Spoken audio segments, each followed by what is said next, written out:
everyone, welcome to the Phoenix Academy. You are watching class 2 of CUET crash course. Today we will be doing chapter 2 of business studies, that is principles of management. If you have not watched class 1 yet, the link is mentioned in the description below. Let's begin with chapter number 2. So let's begin with the meaning of principles of management. A managerial principle is a broad and general guideline for decision making and behavior. तो management principal एक guideline है जो कि decision making को guide करता है. Management principles rigid नहीं होते प्रिंसिपल्स ऑफ प्योर साइंस की तरह. प्योर साइंस के प्रिंसिपल हम जानते हैं कि रिजिड होते हैं, आप उनको बदल नहीं सकते हो, जैसा प्रिंसिपल है वैसा ही रहेगा. लेकिन मैनेजमेंट प्रिंसिपल्स के साथ ऐसा नहीं है. मैनेजमेंट प्रिंसिपल्स फ्लेक्सिबल है क्योंकि ह्यूमन बिहेवियर से और एनवायरमेंट से वो डील करते हैं जो कि चेंज होता रहता है. बिजनेस एनवायरमेंट भी डायनामिक है, चेंज होता है, ह्यूमन का बिहेवियर भी चेंज होता है.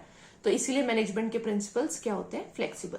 तो दो बातें हमें यहाँ पे समझ में आई कि वो एक जनरल गाइडलाइन है जो डिसीजन मेकिंग को गाइड करता है, और दूसरी बात हमें ये समझ में आई कि वो फ्लेक्सिबल है, रिजिड नहीं है. ऐसा ही हम nature of principles of management में भी देखेंगे. हम नेचर भी बोल सकते हैं, फीचर, कैरेक्टरिस्टिक्स कुछ भी बोल सकते हैं. First is universal applicability. जितने भी principles are intended to apply to all types of organisations.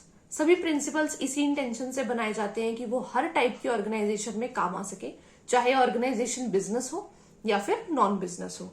However जो एक्सटेंट होता है एप्लीकेबिलिटी का वो डिपेंड कर सकता है, वेरी कर सकता है नेचर ऑफ द ऑर्गेनाइजेशन में. Second feature is general guidelines. हमारे जितने भी प्रिंसिपल्स हैं वो सिर्फ जनरल गाइडलाइंस हैं. They do not provide readymade straight jacket solutions. कोई भी रेडीमेड स्ट्रेट जैकेट सॉल्यूशन किसी प्रॉब्लम का कोई प्रिंसिपल नहीं देता है. ये सिर्फ एक जनरल गाइडलाइन है जिसको प्रॉब्लम आने पर यूज किया जा सकता है गाइड होने के लिए कि गाइड हमें वो कैसे करेगा. लेकिन कोई भी हमारे यहाँ पर स्ट्रेट जैकेट सॉल्यूशन कोई भी प्रिंसिपल प्रोवाइड नहीं करता है. काफी इंपॉर्टेंट जो पॉइंट है, ये काफी बार एग्जाम में आता है. Third is formed by practice and experimentation. जितने भी प्रिंसिपल्स है बार बार मैनेजीरियल प्रैक्टिसेस से और एक्सपेरिमेंट्स कर ही बनाए गए हैं. बार बार उनको अप्लाई किया जाता है और फिर नेचर ऑब्जर्व किया जाता है कि किस प्रिंसिपल का कैसा इफेक्ट हो रहा है. उसी तरीके से प्रिंसिपल्स इवॉल्व होते आए हैं time to time. Next is flexible. अभी हमने देखा था कि प्रिंसिपल्स जो है वो फ्लेक्सिबल है, रिजिड नहीं है. उनको आप बदल सकते हो अपने अकॉर्डिंगली, आप थोड़ा थोड़ा उनमें चेंज ला सकते हो. Next is mainly behavioural. Management principles aimed at influencing the behaviour of human beings. क्योंकि मैनेजमेंट प्रिंसिपल्स ह्यूमन बींग्स के नेचर से रिलेटेड है, ह्यूमन बींग्स के बिहेवियर से रिलेटेड है, इसीलिए मैनेजमेंट प्रिंसिपल्स को मेनली बिहेवियरल कहा गया है. Next is management principles are contingent. Contingent का मतलब होता है सिचुएशन के अकॉर्डिंगली. तो कह रहा है the principles of management is contingent और dependent upon the prevailing situation at a particular point of time. हर एक प्रिंसिपल के पीछे एक सिचुएशन है कि ऐसी सिचुएशन अराइज होगी तो ये प्रिंसिपल यूज होगा, वैसी अराइज होगी तो वो प्रिंसिपल यूज होगा. अभी हम सारे प्रिंसिपल्स आगे पढ़ेंगे तो वीडियो को कंटिन्यू एंड तक देखिए. सारे के सारे प्रिंसिपल्स हम कवर करने वाले हैं. Next is cause and effect relationship. हर एक प्रिंसिपल का एक कॉज होता है, किसी भी चीज का एक कॉज होता है और उसके बाद इफेक्ट में वो आता है. तो principles of management are intended to establish relationship between cause and effect so that they can be used in similar situations and in large number of cases. तो होता क्या है कि सेम सिचुएशन जब अराइज होती है तो सिमिलर टाइप के प्रिंसिपल्स यूज होते हैं कि हर बार ऐसी सिचुएशन अराइज होगी तो हम ऐसा प्रिंसिपल यूज करेंगे. इसी को हम कहते हैं cause and then effect relationship यहाँ पर लाई करता है. सो नेक्स्ट इज प्रिंसिपल्स की जो हमारे सिग्निफिकेंस है, यानी इंपॉर्टेंस आप कह सकते हैं या सिग्निफिकेंस कह सकते हैं, एक ही बात है. Providing managers with useful insights into reality. जो भी मैनेजर्स हैं उनकी जितनी भी यूजफुल इंसाइट्स होती हैं उनको रियल वर्ल्ड में लाने के लिए, रियल लाइफ सिचुएशंस में लाने के लिए प्रिंसिपल्स हेल्प करते हैं. Second is optimum utilisation of resources and effective administration. अगर प्रिंसिपल्स मैनेजमेंट के अच्छे से लगाए जाएंगे तो मैनेजर फोर्सी कर सकता है कि क्या कॉज और क्या इफेक्ट रिलेशनशिप होने वाला है. अभी हमने ऊपर फीचर्स में पढ़ा of their decision and action. As such इससे क्या होगा, वेस्टेज हमारी एसोसिएट होती है, जो भी वेस्टेज रिसोर्सेज का होना होगा वो नहीं होगा और इफेक्टिव एडमिनिस्ट्रेशन भी होगा यहाँ पर. Next is scientific decisions. जितने भी डिसीजंस होंगे वो साइंटिफिकली, लॉजिकली, फैक्ट्स के अकॉर्डिंग ही लिए जाएंगे अगर हम प्रिंसिपल्स का अच्छे से इस्तेमाल करते हैं तो. Next is meeting changing environment requirements. तो जितना भी इन्वायरमेंट बदलेगा प्रिंसिपल्स जो हैं वो बदलते हुए एनवायरनमेंट की रिक्वायरमेंट को पूरा करते हैं, क्योंकि वो फ्लेक्सिबल है, हम उनको चेंज कर सकते हैं सिचुएशन के अकॉर्डिंगली। फुलफिलिंग सोशल रिस्पॉन्सिबिलिटी काफी इंपॉर्टेंट है, बहुत बार एग्जाम में देखा गया है। The increased awareness of the public forces businesses specially limited companies to fulfil their social responsibilities. आज के टाइम में पब्लिक जो है काफी अवेयर है, तो उसी अवेयरनेस ने हमें ये सिखाया है कि बिजनेस को सोशली रिस्पॉन्सिबल होना पड़ेगा, बिजनेस को सोसाइटी के बारे में भी सोचना होगा, सिर्फ अपने प्रॉफिट के बारे में नहीं। तो यहाँ पर जितने भी हमारे प्रिंसिपल्स हैं वो सभी के सभी सोशल रिस्पॉन्सिबिलिटी को भी पूरा करने में हेल्प करते हैं। Next is management training education and research. So principles of management are at core of management theory. Core है मैनेजमेंट थ्योरी का, बेस है। As such these are used as a basis for management training education and research. तो जितनी भी management training provide की जाती है, education है, डिग्रीज है, रिसर्च है, सभी में प्रिंसिपल्स का रोल है। तो इसका काफी इंपॉर्टेंस है, सिग्निफिकेंस है। Next is fuels principles of management. 14 principles यहाँ पर फ्यूल ने दिए हैं, जिनको याद करने के लिए एक एक्रोनिम है, DADUCOICUSSR। ठीक है, ये जो एक्रोनिम आपको यहाँ पर दिख रहा है ये यूज हो सकता है 14 के 14 प्रिंसिपल्स याद करने के लिए। पहला प्रिंसिपल आता है डिवीजन ऑफ वर्क। बहुत ही सिंपल प्रिंसिपल है, जिसमें काम को छोटे छोटे टास्क में या फिर जॉब्स में बांट दिया जाता है, जिससे स्पेशलाइजेशन आती है। जितने भी डिपार्टमेंट्स हमारे बने हैं, जैसे कि फाइनेंस, मार्केटिंग, प्रोडक्शन या ह्यूमन रिसोर्स डेवलपमेंट डिपार्टमेंट, ये सभी डिपार्टमेंट का कंसेप्ट बनाने का डिवीजन ऑफ वर्क से ही आया है कि काम को बांट दो और स्पेशलाइज तरीके से बांटो, कि फाइनेंस वाला फाइनेंस की जगह हो रहा है, मार्केटिंग वाला अलग हो रहा है, ताकि कोई क्योस ना हो, मिक्सअप ना हो चीजें, इस वजह से। नेक्स्ट प्रिंसिपल इज ए से जो हमारा आएगा अथॉरिटी एंड रिस्पॉन्सिबिलिटी। फ्यूल का ही मानना था कि अथॉरिटी यानी कि जो पावर है और रिस्पॉन्सिबिलिटी जो ओबे करके पूरी करनी है, उनमें एक बैलेंस होना चाहिए। अगर आप ज्यादा अथॉरिटी दे दोगे तो भी उसका मिसयूज होगा, और बिना अथॉरिटी के अगर रिस्पॉन्सिबिलिटी दे दोगे तो काम पूरा ही नहीं होगा। अगर मुझे किसी चीज की पावर ही नहीं है और रिस्पॉन्सिबिलिटी मुझ पर डाल दी जाए कि उसको कंप्लीट करना है, तो पॉसिबल नहीं है कि बिना अथॉरिटी के वो काम पूरा हो जाए। तो फ्यूल का मानना था कि अथॉरिटी और रिस्पॉन्सिबिलिटी एक बैलेंस में चलने चाहिए।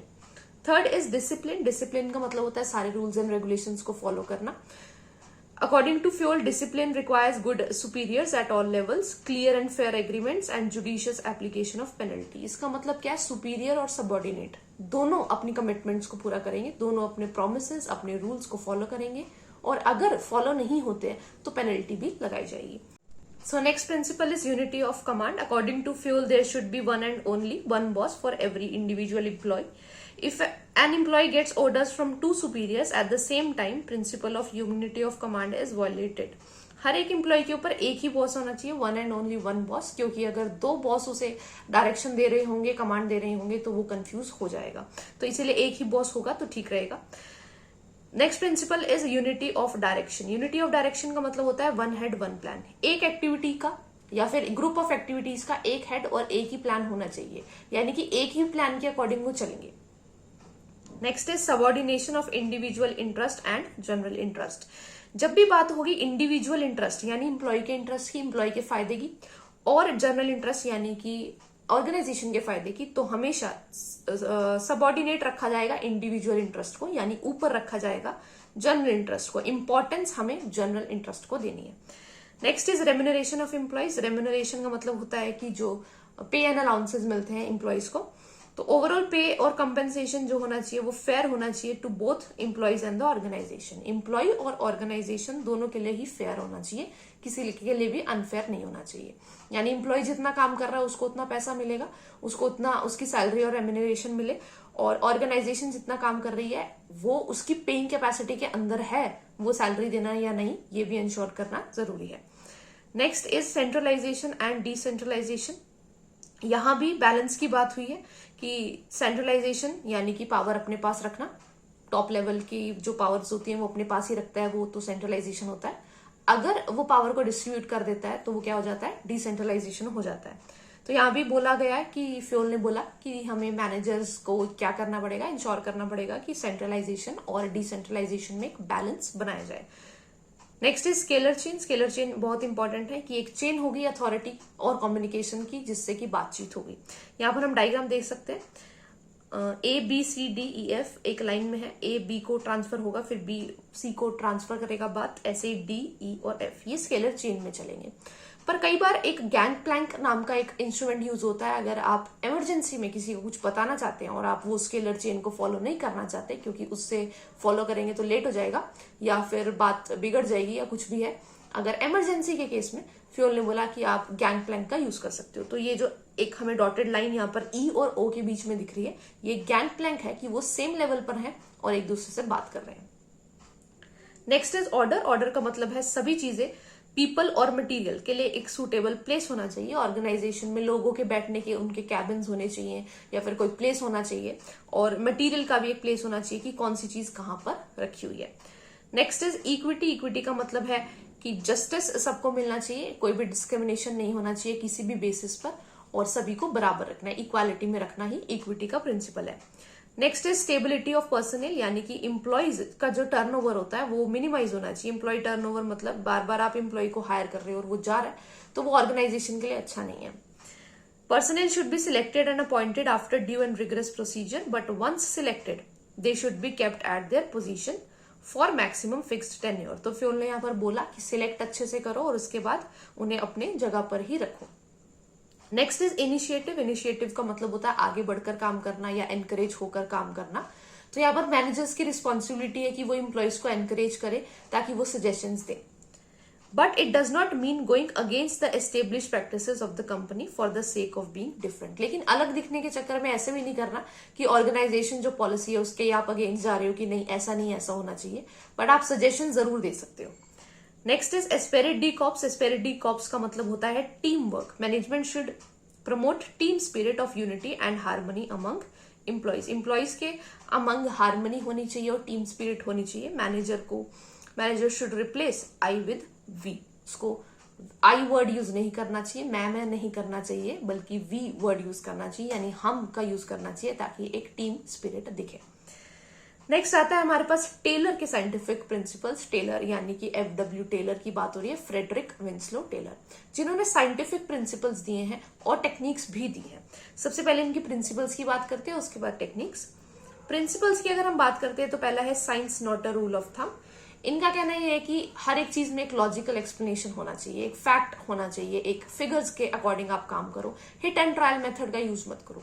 तो ओल्ड रूल ऑफ थंब जो है वो यूज ना करके साइंटिफिक चीजें यूज करना science not a rule of thumb कहलाता है। जैसे हम किसी भी काम को करने का नया तरीका निकालते हैं, बेस्ट तरीका निकालते हैं, और वो लॉजिकल भी होता है कि इस तरीके से करेंगे तो शायद टाइम कम लगेगा या कॉस्ट कम लगेगी, उसी को हम science not a rule of thumb कहते हैं। जैसे इंटरनेट का यूज अगर आज हो रहा है तो कम्युनिकेशन फास्ट हो रहा है, बिजनेस को हेल्प हो रही है, ये भी science not a rule of thumb का एक एग्जाम्पल है। काफी बार एग्जाम में आया हुआ है, इसको नोट कीजिए। नेक्स्ट है harmony not Discord. Harmony not Discord का मतलब होता है हार्मनी में रहना है, लड़ाई झगड़ा नहीं करना, कॉन्फ्लिक्ट नहीं होना चाहिए। He emphasized that there should be complete harmony between management and workers. Management और workers में complete harmony होनी चाहिए. Both should realize that each one is important. Taylor ने mental revolution का भी यहाँ पर यूज किया कि दोनों को एक दूसरे की इंपॉर्टेंस जो है वो समझ में आनी चाहिए कि वर्कर्स के लिए मैनेजमेंट इंपॉर्टेंट है और मैनेजमेंट के लिए वर्कर्स इंपॉर्टेंट है।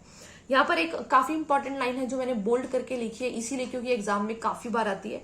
Management should share the gains of the company if any with the workers. अगर वर्कर्स के साथ गेन शेयर करा जाएगा तो उन्हें लगेगा कि हम भी मैनेजमेंट के लिए काफी इंपॉर्टेंट है, तो वो भी मैनेजमेंट को इंपॉर्टेंट मानेंगे और ऑर्गेनाइजेशन में काफी अच्छे से काम करेंगे। Next is cooperation not individualism. अब यहाँ पर काफी कंफ्यूजन होती है हार्मनी नॉट डिस्कॉर्ड में और कोऑपरेशन नॉट इंडिविजुअलिज्म में, बट यहाँ पर मैंने डिफरेंशिएट किया है कि कैसे आप दोनों को डिफरेंशिएट कर अपना आंसर करेक्टली मार्क कर सकते हैं। This principle is an extension of the principle of harmony not Discord. सबसे पहली बात, कनेक्टेड तो दोनों है, तभी हमें कंफ्यूजन होती है, लेकिन हार्मनी नॉट डिस्कॉर्ड का एक एक्सटेंशन है कोऑपरेशन नॉट इंडिविजुअलिज्म, यानी वो कुछ एक्स्ट्रा बात करता है। For this, management should not close its ears to any constructive suggestions made by employees. वहां पर एक दूसरे की इंपॉर्टेंस समझनी थी, और यहाँ पर अगर एम्प्लॉय कुछ कह रहा है तो ऐसा नहीं है कि मैनेजमेंट को अपने कान बंद कर ले कि नहीं हम सुनेंगे नहीं, ऐसा नहीं होना चाहिए। They should be rewarded for their suggestions which results in substantial reduction in cost. Rewards उन्हें दिए जाने चाहिए. वहां पर वो गेन शेयर कर रहे थे, लेकिन यहाँ पर उनके सजेशंस के लिए रिवॉर्ड. यही डिफरेंशिएशन है दोनों में, और ये बहुत इंपॉर्टेंट लाइंस है. हर बार क्वेश्चन यहीं से आता है और इन दोनों में कंफ्यूजन होती है. अगर शेयर गेन की बात होगी तो हम यहाँ पे हार्मनी नॉट डिस्कॉर्ड लिखेंगे, लेकिन अगर कंस्ट्रक्टिव सजेशंस की बात होगी तो हम यहाँ पर कॉपरेशन नॉट इंडिविजुअलिज्म लिखेंगे, कि सिर्फ अपने बारे में नहीं सोचना है बल्कि सबको कॉपरेट करके सोचना है. मैनेजमेंट को अपने बारे में ना सोचे सिर्फ. Next and last principle of Taylor is development of each and every person to his greatest efficiency and prosperity. Taylor was of the view that the concern for efficiency could be built in right from the process of employee selection. Employee को select करते ही हम efficiency का process शुरू कर सकते हैं, और उसके बाद उसकी efficiency बढ़ाने के लिए training भी दे सकते हैं. इसका मतलब है कि efficiency को increase करना, employee की efficiency को increase करना management के हाथ में है, यानी management ही उसको बढ़ाएगा आगे, तो management की responsibility है. नेक्स्ट अब हम आते हैं टेक्निक्स ऑफ साइंटिफिक मैनेजमेंट पे. यहाँ पर टेलर ने कुछ टेक्निक्स भी दी हैं. First is functional foremanship. Functional foremanship का यहाँ पर मैंने एक डायग्राम दिया है, बहुत ही इंपॉर्टेंट डायग्राम है. ये एनसीईआरटी से एज इट इज डायग्राम लिया गया है, और बाकी बुक्स में भी ऐसा सेम डायग्राम है. तो ये बहुत इंपॉर्टेंट है, और इस डायग्राम से ही हमको समझ में आ जाएगा कि क्या है ये टेक्निक. फैक्ट्री मैनेजर को यहाँ पर 2 पॉइंट्स में बांटा गया है, 2 बेसिस पर बांट दिया गया है, प्लानिंग इंचार्ज और प्रोडक्शन इंचार्ज. कुछ लोग होंगे जो प्लानिंग का ध्यान रखेंगे और कुछ लोग प्रोडक्शन का ध्यान रखेंगे. टेलर का यह मानना था कि एक ही फॉरमैन या एक ही फैक्ट्री मैनेजर सब कुछ ध्यान नहीं रख सकता है, तो इसीलिए अलग अलग उन्होंने बाइफर्केशंस कर दी है. प्लानिंग इंचार्ज में हमारे पास 4 है: instruction card clerk, root clerk, time and cost clerk and disciplinarian. Instruction card clerk का मतलब है कि ऐसा क्लर्क जो इंस्ट्रक्शंस देगा कि क्या करना है क्या नहीं करना. रूट क्लर्क डिफाइन करेगा जो प्रोडक्शन का रूट है, कि पहले क्या होगा फिर क्या होगा फिर क्या होगा, क्योंकि प्रोडक्शन में प्रोसेस में स्टेप्स होते हैं. उसके बाद time and cost clerk time and cost sheet बनाते हैं कि कितना टाइम और कितना कॉस्ट लगना चाहिए किसी भी काम को करने के लिए. डिसिप्लिनेरियन ये इंश्योर करेंगे कि सारा काम डिसिप्लिन से हो रहा है with following the rules and regulations. कोई भी खाली नहीं बैठा एम्प्लॉय, कोई भी रूल्स का ऐसा नहीं हो रहा है कि कोई रूल फॉलो ना करे. नेक्स्ट प्रोडक्शन इंचार्ज की अगर हम बात करते हैं तो अगेन यहाँ पर 4 हमारे पास लोग आएंगे. स्पीड बॉस, जो कि ये इंश्योर करेंगे कि काम स्पीड से हो रहा है और इनफ स्पीड से हो रहा है जितनी चाहिए. गैंग बॉस, जो ये इंश्योर करेंगे कि सारी की सारी जो मशीन्स हैं वो अवेलेबल हैं या नहीं है. रिपेयर बॉस, अगर कोई मशीन खराब हो जाती है तो उसको रिपेयर करने का काम करेंगे. डिफरेंशिएट की ध्यान से करना है इसमें हमें कि गैंग बॉस जो है वो ये इंश्योर करते हैं कि सारा हमारे पास सामान है काम करने के लिए या नहीं है, और वो सामान खराब हो जाए तो उसको रिपेयर कौन करेगा, उसको कौन दिखाएगा, रिपेयर बॉस. इंस्पेक्टर इंस्पेक्टर का ये चार्ज होता है कि उनको देखना होता है कि क्वालिटी कैसी है प्रोडक्ट की, क्वालिटी इंश्योर करना उनका काम है. ये सभी के सभी किस पर देख रहे हैं, वर्कमैन को, यानी कि वर्क फोर्स को देख रहे हैं सब. अब यहां पर एक बहुत ही इंपॉर्टेंट चीज है, जब हम फ्यूल की बात करते हैं तो फ्यूल कहता है कि यूनिटी ऑफ कमांड में एक ही बॉस होना चाहिए, लेकिन टेलर ने क्या बोला कि इतने सारे बॉस हो सकते हैं. यानी जो फंक्शनल फॉरमैनशिप है वो ऑपोजिट है यूनिटी ऑफ कमांड का, और एक्सटेंशन है डिवीजन ऑफ वर्क का, क्योंकि काम को बांटा तो यहां भी है, तो डिवीजन ऑफ वर्क का एक्सटेंशन है फंक्शनल फॉरमैनशिप, लेकिन यूनिटी ऑफ कमांड से ऑपोजिट बात करता है. काफी इंपॉर्टेंट चीज है. नेक्स्ट टेक्निक पर अगर हम आते हैं तो स्टैंडर्डाइजेशन एंड सिंप्लीफिकेशन. 2 बातें हैं यहाँ, स्टैंडर्डाइजेशन अलग है, सिंप्लीफिकेशन अलग है. पहले थोड़ा हम सिंप्लीफिकेशन देख लेते हैं क्योंकि वो सिंपल है. Simplification aims at eliminating superfluous variety sizes dimensions. इसका मतलब है कि अननेसेसरी अगर वेराइटी या साइजेस या डायमेंशंस बना रहे हैं और वो सेल नहीं हो रही है ऑर्गेनाइजेशन की, तो उनको बंद किया जा सकता है. That is simplifying the work. Next standardisation. अगर हम स्टैंडर्डाइजेशन की बात करते हैं, it refers to the process of setting standards for every business activity. हर बिजनेस एक्टिविटी का स्टैंडर्ड सेट करना है हमें. अब स्टैंडर्ड किसी भी चीज के लिए हो सकता है, रॉ मटेरियल के लिए, प्रोसेस के लिए, टाइम के लिए, प्रोडक्ट के लिए, मशीनरी के लिए, मेथड्स या फिर वर्किंग कंडीशन, सबके स्टैंडर्ड्स होते हैं. ऑब्जेक्टिव्स क्या है, स्टैंडर्डाइजेशन क्यों करना है, to reduce a given line और product to fixed types, sizes and characteristics. अगर हम स्टैंडर्डाइजेशन का यूज करेंगे तो हम जो प्रोडक्ट है उसकी लाइन को काफी हद तक रिड्यूस कर सकते हैं, हमें बार बार अलग अलग काम करने की जरूरत नहीं है. To establish interchangeability of manufactured parts and products. एक ही स्टैंडर्ड प्रोडक्ट अगर आप पार्ट या एक प्रोडक्ट हर एक आप अपने प्रोडक्ट में लगा सकते हो तो वो काफी अच्छा होगा, उससे कॉस्ट कम हो जाएगी। To establish standards for excellence and quality in material, quality enhance करने के लिए आप एक स्टैंडर्डाइज्ड क्वालिटी मेजर यूज कर सकते हो। Next is to establish standard of performance for man and machines, लोगों के लिए भी मशीन्स के लिए भी एक स्टैंडर्ड टाइम, स्टैंडर्ड कॉस्ट जैसी टेक्निक्स यूज हो सकती है। तो ये था स्टैंडर्डाइजेशन एंड सिंप्लीफिकेशन। नेक्स्ट काफी इंपॉर्टेंट, जिससे एग्जाम में काफी बार क्वेश्चन आता है, वर्क स्टडी। वर्क स्टडी में हमारे पास 4 स्टडी है, method, motion, time and fatigue. Method study बोलती है कि हमें बेस्ट मेथड निकालना है। बेस्ट मेथड कौन सा होता है? जिसमें कॉस्ट मिनिमम हो और मैक्सिमम क्वालिटी हो। मोशन स्टडी का मतलब है unnecessary movements are sought to be eliminated. यहाँ पर सीसीटीवी कैमरास का यूज किया जा सकता है। ये इंपॉर्टेंट है कि आपको याद रखना है कि यहाँ पे सीसीटीवी यूज होगा मोशन स्टडी में, जिससे अननेसेसरी अगर कोई मूवमेंट हो रही है एम्प्लॉयज की, वर्कर्स की, तो उसको एलिमिनेट करने की कोशिश करती है मैनेजमेंट कि ये ना हो। Next is a time study. Time study का मतलब है कि स्टैंडर्ड टाइम कितना लगता है किसी भी काम को करने के लिए, वेल डिफाइंड जॉब को करने के लिए जितना भी टाइम लगता है, दैट इज टाइम स्टडी, वो डिफाइन करता है। ऑब्जेक्टिव क्या है टाइम स्टडी, हम क्यों लगा रहे हैं? To determine the number of workers to be employed, कितने लोग चाहिए हमें, और सुटेबल इंसेंटिव स्कीम्स या फिर लेबर कॉस्ट, यानी कितना पैसा देना है और कितने लोग चाहिए, क्योंकि टाइम के हिसाब से ही वो डिसाइड होगा कि हमें काम करने में कितना टाइम लग रहा है। फटीग स्टडी का मतलब है कि काम करते करते एम्प्लॉयज थकेंगे भी, तो उनको थकावट ना हो या फिर उनकी एफिशिएंसी कम ना हो, उसके लिए उनको बीच में रेस्ट इंटरवल्स, लंच ब्रेक या कॉफी ब्रेक्स दिए जाते हैं, जिस वजह से उनका जो है एफिशिएंसी लूज ना हो, वो वापस से अपना स्टैमिना रीगेन करके काम करते हैं। तो फर्स्ट फटीग स्टडी में डिसाइड किया जाता है कि कितना अमाउंट और कितना फ्रीक्वेंसी दिया जाए रेस्ट इंटरवल्स का। Last is differential piece wage system. Fayol का ये मानना है कि जो एफिशिएंट है और इनएफिशिएंट वर्कर्स है उनको अलग करना चाहिए।